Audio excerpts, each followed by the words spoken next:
So, Ami Horowitz is a friend of the program and a guy I've admired for a very, very long time. He is always in the middle of whatever is going on and seemingly can find the truth when nobody in mainstream media can ever find the truth. He went down and he was with the Caravan, and he's released some video that you must see at Ami, A-M-I, AmiHorowitz.com. We have a couple of clips here for you. Why are you coming to America? I'm looking for a better life. Economic. I wish to get here and then work there. Because in Honduras, there are no jobs. We are looking for a better life because we don't have jobs. To get a job. To work. Because I want to finish my studies there.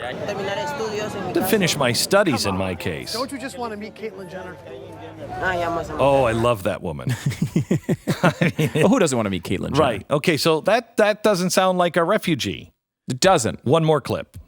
Ever present among the thousands of migrants are workers of Pueblo Sin Fronteras, clad in black t-shirts and colored vests. Pueblo Sin Fronteras means people without borders. They're the ones that seem to be most involved in organizing and mobilizing this caravan.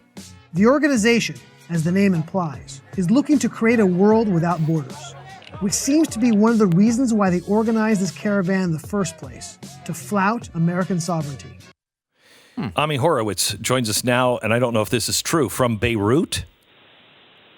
Yes. I'm doing a video on the Muslim Brotherhood. In fact, this came back yesterday. I was in the Hezbollah-controlled Bekaa Valley, the shadows of the Syrian mountains. So, yeah, I try to keep life a little bit interesting, Glenn. You didn't tell them your last name was Horowitz, did you? No, Good. I use a nom de guerre. Yeah, okay, because that doesn't sound like a safe area. Come back safely. We'll pray for you. That would not end well for me. No, it wouldn't. Okay, so Ami, tell me about what you learned on the border and how difficult it was to find out the truth. Well, okay, God, there are so many layers to this onion. It's almost hard to know where to begin. I think the important thing, the most important point, or one of the most important points, I think, is the complicity that the mainstream media has with the organizers of this caravan. And I don't mean to say that they had some kind of like cabal that they worked on together. What I mean by that is if you look at every image that you see on CNN or MSNBC or the New York Times, the Washington Post, any image or video that you see about the caravan, what's the one thing you always see? You always see women and kids, right, in the framing.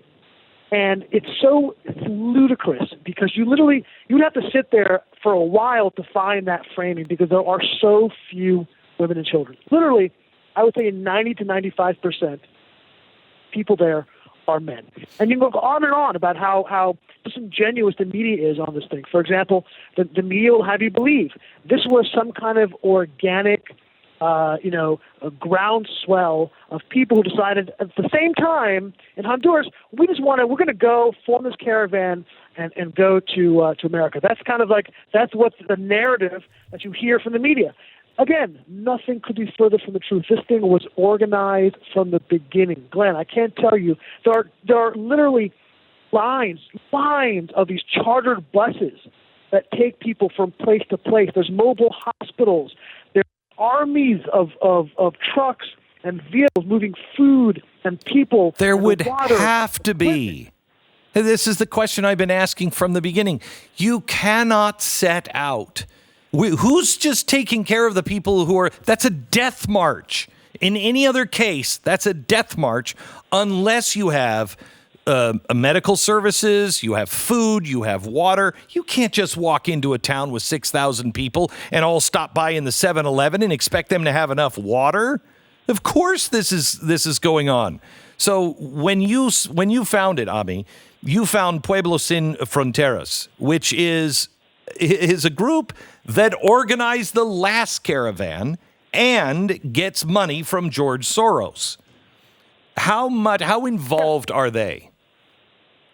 Oh, as involved as you can put it, this is their caravan. They're the sponsors, they're the organizers.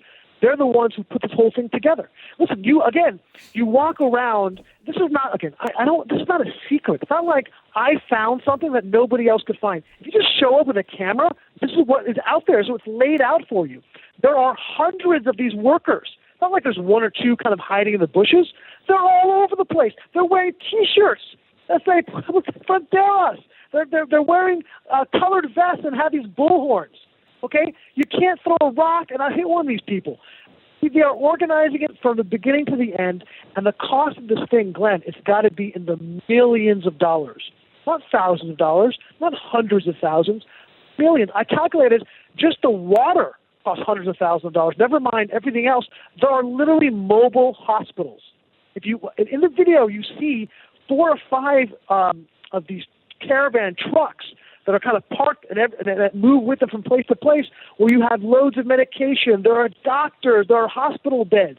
It's unbelievable how clear this thing was organized, created from the beginning.